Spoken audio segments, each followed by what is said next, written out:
My son is Eric Hollenwager. He was 26 when he passed from accidental overdose for heroin addiction.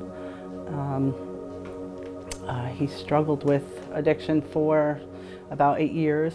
My son, Jordan, passed away from an overdose March 7th, 2015. He'd been involved with drugs off and on for 10 years plus. His name was Shane, and he was very well loved, very well thought of. He was a great hugger. My name's Susan Salamone. I'm originally from the Bronx.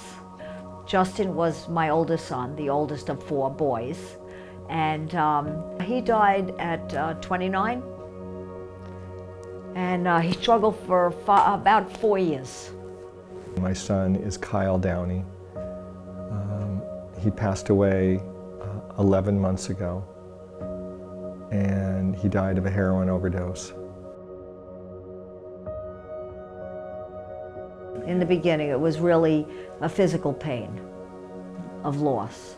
And now it's emotional pain. I miss him. When I see his brothers together, I see that his brothers are finally starting to be normal again, get over, not over it, because you never get over, but learning to deal with his loss. And it'll never be the same. We lost our child. Oh, denial, shock,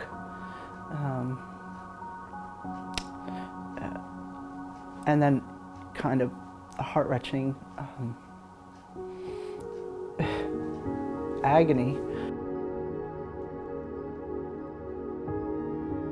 that stays with you. But to the first point of allowing yourself to grieve and do whatever you need to do, one of those things I think is kind of accept that that you're grieving, and that I kind of talk about it as grief is my friend. It kind of sits right here beside me at all times, and sometimes it carries me, sometimes I carry it, sometimes we dance together, sometimes we laugh together, but it's always right there.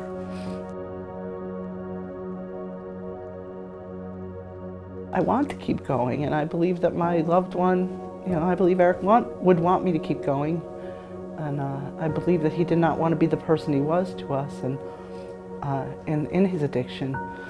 So for that, you just pick your head up and you keep going forward, even if you fall backwards now and then. Talk to people. Find somebody that will listen. Maybe somebody that's been through it already. Reach out to people. Don't close yourself off. Talk about it and just keep talking. And if you wind up being upset, that's okay. Take Kleenexes wherever you go and just be ready for that to happen, because you've lost a part of your heart.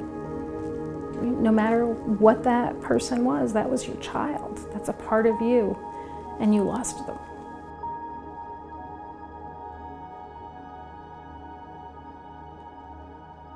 I didn't isolate. I went right out there. I started meeting people in the field. I wasn't in this field, treatment.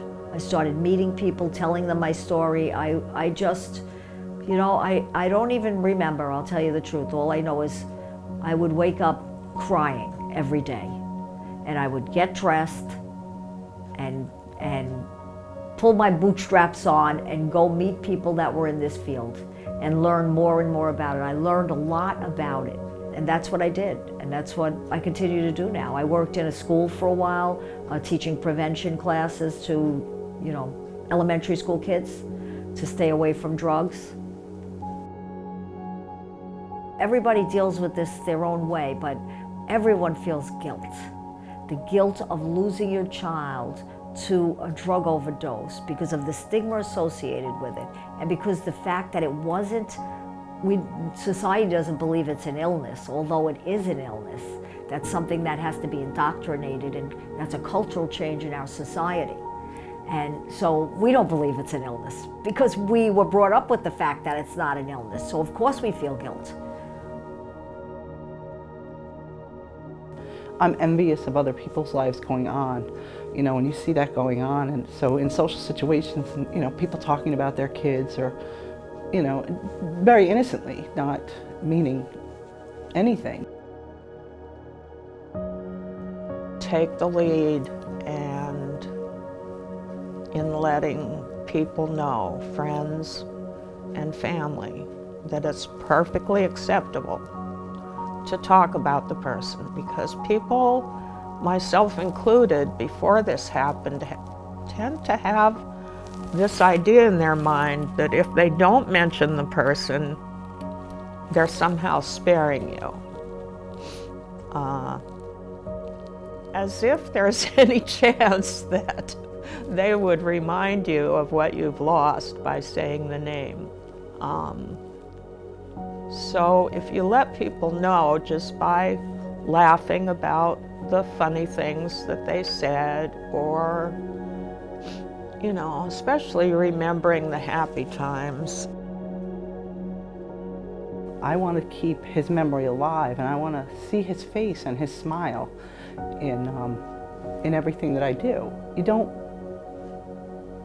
The love doesn't go away. It stays with you. And it took me probably about 3 years to start to deal with the grief. And I went for therapy, and my therapist told me, this is really good information. I paid a lot of money for this, so. The more guilt you feel, the less you'll be able to grieve. And so I tried to let go of the guilt. I have let go of the guilt. You know, I made mistakes just like every other parent does. But I have 3 healthy boys. You know, I didn't parent them any differently than I parented Justin. If anything, I was more gentle with Justin, because I just knew, like, he had a broken wing, my son. But when I let go of that, and it's truly about letting go and letting God, and, you know, really about the Serenity Prayer. God grant me the serenity to accept the things I cannot change. I cannot change the loss of my son. Then I can miss him, and I can miss the things that would have been. If you want to look at it in spiritual terms, he's in an eternal life, I'm in a physical life. But there are connections, I think, and so those are some of the connections for me, is where is his spirit and how do I try to take it forward? And there are days when none of that makes sense to me at all, you know, and I'm really depressed about it, and all I can feel is his loss. And then there's other days when I just feel filled with him.